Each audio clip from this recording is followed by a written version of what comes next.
Ya, kita lanjut tentang KSP, yaitu tetapan hasil kali kelarutan. Itu disingkat dengan KSP, ya.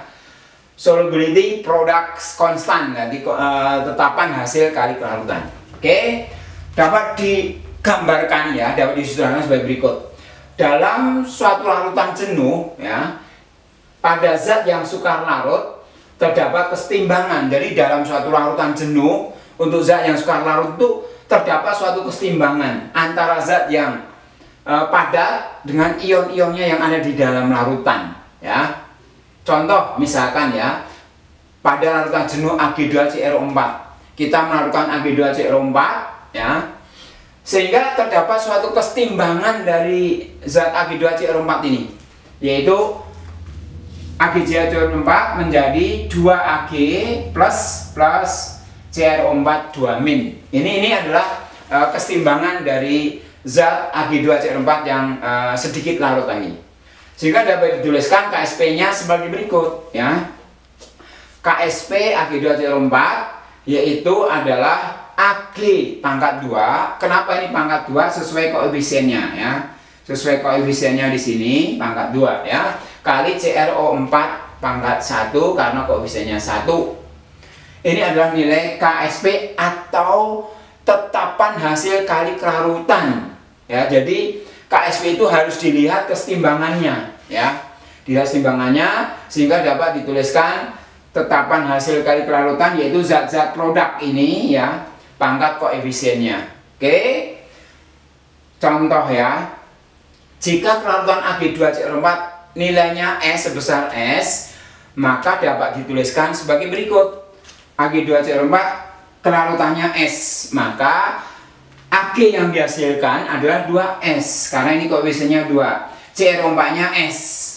Sehingga nilai KSP-nya itu dapat dituliskan Ag pangkat 2 kali CrO4 2- pangkat 1. Ini diganti dengan nilai ini.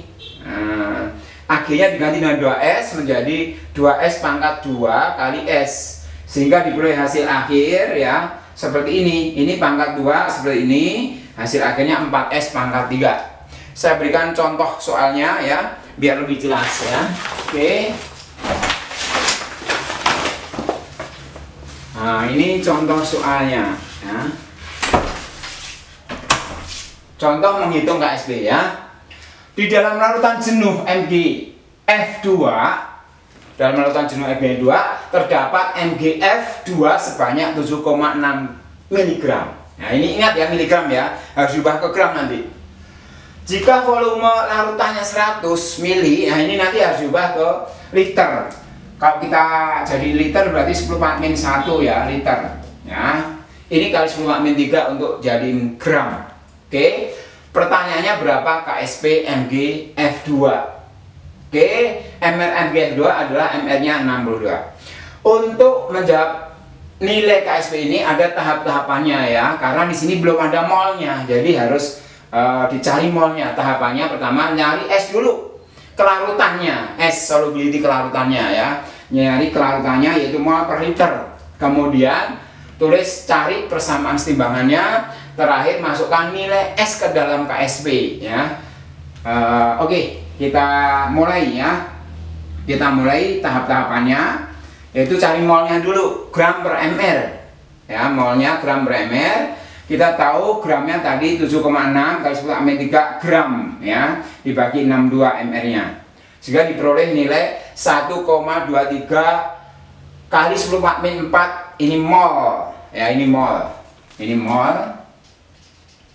Kemudian dari mol ini kita cari kelarutannya, S nya, mol per volume. Nah, ini molnya. Volumenya tadi adalah 100 mili, jadi liter 10⁻⁻1 menjadi S-nya adalah ini. Ini nilai kelarutannya, ya, kelarutan. Ini nilai kelarutan.